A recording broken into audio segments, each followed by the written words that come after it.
देखो मैंने तो देखा ही नहीं है वो। तो दूसरी बात है, जितनी बातें बोल रहे हो, अगर वो एक टीज़र है तो 2-4 मिनट का होगा, तो इतनी बातें तुमने 2-4 मिनट में ही निकाल ली। इसका जो अभी ऐसा हुआ है कि ये मूवी आ कब रही है? 2023 के जनवरी मंथ। तो आ जाने दो, देख तो ले उसमें है क्या।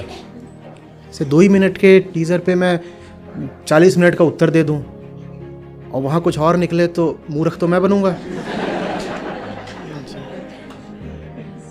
इतनी क्या जल्दी है? अब उसे रोक तो तुम सकते नहीं।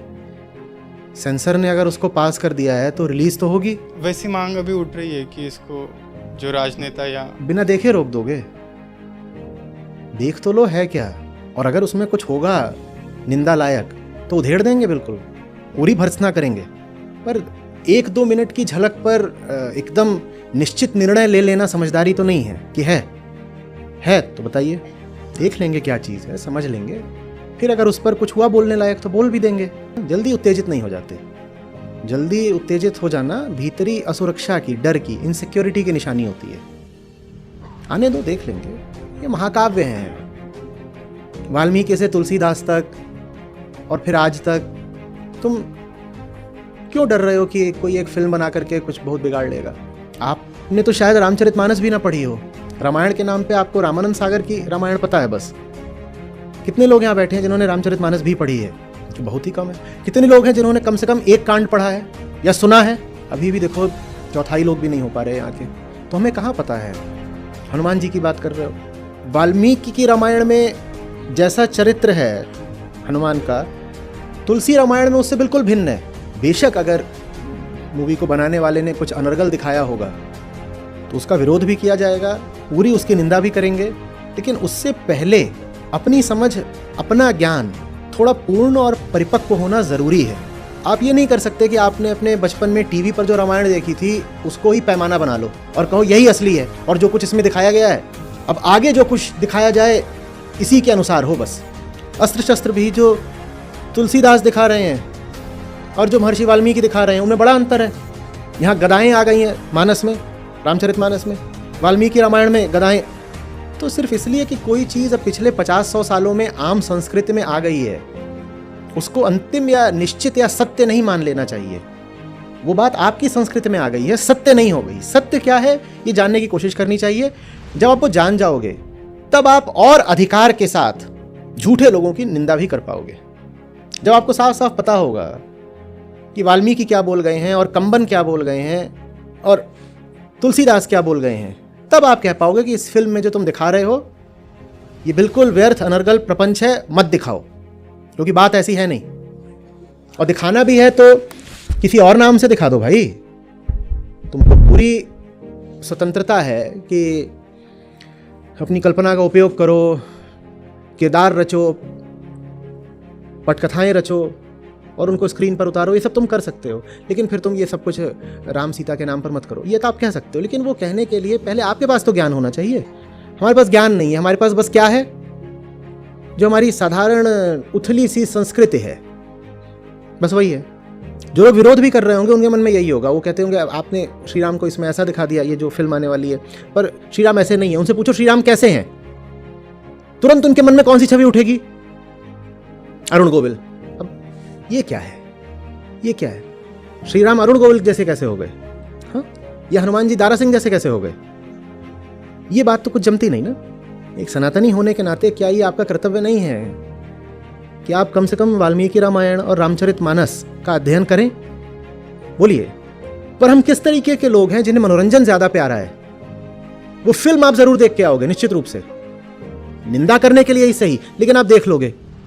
जैसे आपने वो उसका टीजर देख लिया है, वैसे ही आप देखो ना टीजर में कितनी रुचि है, देख भी आए, उसको लेके इतना बड़ा प्रश्न भी खड़ा कर दिया और यहां पर आकर के उस पर बात भी कर ली। इतनी रुचि रामचरितमानस में क्यों नहीं दिखाई? टीजर में जितनी रुचि दिखा रहे हो इतनी रुचि वाल्मीकि रामायण में क्यों नहीं दिखाई? और जो दुनिया भर की दर्जनों अन्य रामायणें हैं उनका एक तुलनात्मक अध्ययन करने में जरा भी रुचि क्यों नहीं दिखाई? सनातनी होने के नाते मैं पूछ रहा हूं, ये आपका कर्तव्य है या नहीं है? तो उस कर्तव्य से आप विमुख क्यों बैठे हैं? महाभारत कितने लोगों ने पढ़ी है? गिनती के 5 हाथ उठ गए। 250 लोग बैठे हैं, 5 हाथ उठ रहे हैं। लेकिन महाभारत देखी सबने है, और अब मैं बोल दूं कृष्ण तो तुरंत कौन सी तस्वीर आती है? लो हो गया। भीष्म बोल दूं तो, कर्ण बोल दूं तो, फंस गए ना। वेद व्यास बैठे सर धुन रहे हैं, हाथ मल रहे हैं, कह रहे मेरा तो पटकथा लेखन बिल्कुल ही व्यर्थ गया, जीत गए बी आर चोपड़ा। अगर तुम्हें अपने धर्म अपनी संस्कृति से जरा भी प्रयोजन या प्रेम होता, तुम क्या बी आर चोपड़ा या रामानंद सागर तक सीमित रहते, या तुम वेद व्यास और गोस्वामी तुलसीदास तक जाते?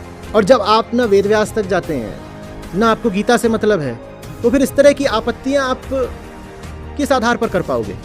मैंने पूरा इस पर एक सत्र ही करा हुआ है, और उसका वीडियो भी अपलोडेड है यूट्यूब पर, और उसमें वो सारे स्क्रीनशॉट लगाए गए थे कि मुझे बताओ गीता में ये सब कहाँ पर है जो लिखा हुआ है। उसमें कृष्ण बना दिए, नीचे एक लड़का लड़की बना दिए और लिख दिया जिसने तुम्हारी आंखों में धूल झोंकी हो तुम उसकी आंखों को आंसुओं से भर दो। ये निब्बा स्तर की बातें गीता में आ गई, कृष्ण करेंगे इस तरह की बातें। और बॉलीवुड वगैरह के जो लोग अर्थ का अनर्थ करके अपनी फिल्मों में दिखा देते हैं, वो भी इसी बात का फायदा उठाते हैं कि आम सनातनी को कुछ पता ही नहीं है अपने ग्रंथों के बारे में, तो कुछ भी दिखा दो चलेगा। जब कोई जानता ही नहीं कि वास्तव में वहां लिखा क्या हुआ है, तो फिर पर्दे पर कुछ भी प्रदर्शित कर दो, चल जाता है।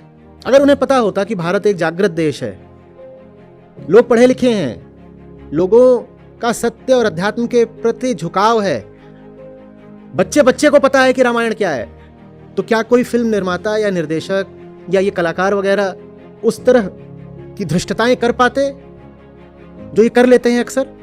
बोलिए। उन्हें पता होता कि स्क्रीन पे जैसे ही ये सीन आएगा तुरंत पूरा हॉल क्या उठेगा, झूठ ऐसा है ही नहीं, और तुरंत लोग श्लोक उद्धृत कर देंगे या चौपाई या दोहा बता देंगे कि नहीं ये जो तुम दिखा रहे हो गलत है, हमें पता है, जो वास्तविक चीज है हम उसका श्लोक बता देते हैं उसमें क्या लिखा है, और आपको कुछ पता नहीं, तो कुछ भी दिखाते रहते हैं, आप मान लेते हो। आपको क्या लगता है रामानंद सागर की जो रामायण है उसमें जो कुछ दर्शाया गया था वो वास्तव में ग्रंथ से ही उठकर आ रहा है? ना, इन्होंने पढ़ी हो मानस, उनसे पूछिए ना, वो कहेंगे यहाँ तो बहुत कुछ काल्पनिक दिखा दिया गया और लोग सोच रहे हैं यही वास्तविक रामायण है। अपने धर्म ग्रंथों के निकट जाइए, फिर लोग उठा उठा करके आपके सामने और भी बातें लाएंगे, वो कहेंगे देखो तुम्हारे धर्म ग्रंथ ना बड़े खराब हैं, उनमें ऐसी ऐसी बात लिखी है, और आपने पढ़े ही नहीं है तो आप उन्हें कोई जवाब भी नहीं दे पाएंगे।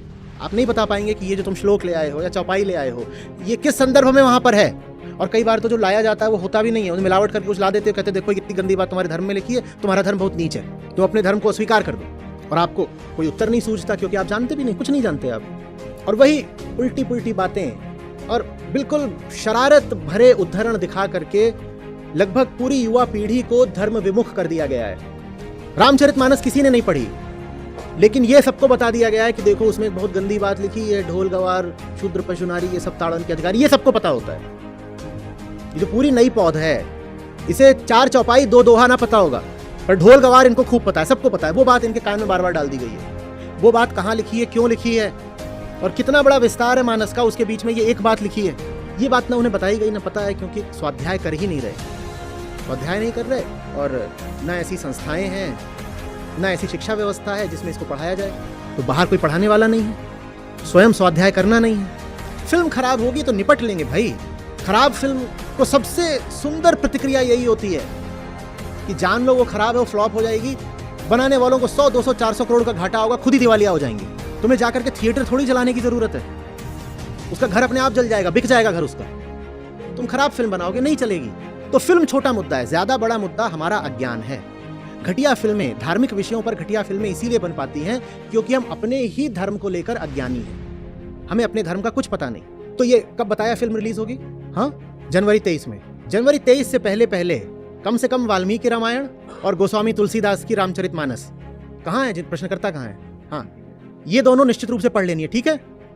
और इनको पढ़ने के बाद अगर इस मूवी में कुछ हुआ ऐसा जो विरोध योग्य है तो तुम अकेले नहीं विरोध करोगे, मैं भी तुम्हारे साथ करूंगा, ठीक है। और विरोध का सबसे अच्छा तरीका क्या होगा? एक खाली थिएटर तो चला लो, तुम्हें अभिव्यक्ति की आजादी है, तुम जो दिखाना चाहते हो दिखा लो, हम देखेंगे ही नहीं। उसमें बॉयकॉट जैसी कोई बात नहीं है, बात बस इतनी सी है कि जो दिखा रहे हो चीज मूर्खता की है, हमें उसमें कुछ आनंद नहीं आ रहा। भाई हम अपना 3 घंटा कहीं लगाएंगे और 1000 रुपया कहीं लगाएंगे तो उसमें हमें कुछ लाभ होना चाहिए ना। तुम कुछ व्यर्थ मूर्खता की चीज दिखा रहे हो, मुझे उसमें कोई लाभ नहीं है, मेरे 3 घंटे व्यर्थ जाएंगे और मैं देख रहा हूं, मुझे नींद आएगी, मैं ऊब जाऊंगा, मुझे घृणा भी नहीं होगी जो चल रहा है। असत्य से घृणा क्या करनी है, सत्य मेरे हृदय में है, मेरे पास है, मुझे घृणा भी नहीं, मुझे ऊब हो जाएगी। मुझे ऊब हो जाएगी, मैं उठ के बाहर आ जाऊंगा, मैं बेकार है। नहीं, फ्लॉप। अज्ञान हिंसात्मक प्रतिक्रिया करता है, ज्ञान उपेक्षा कर देता है। अज्ञान हिंसा करके भी चोट नहीं दे पाता, और ज्ञान उपेक्षा करके बहुत बड़ी चोट दे देता है अधर्म को। ये बात समझना।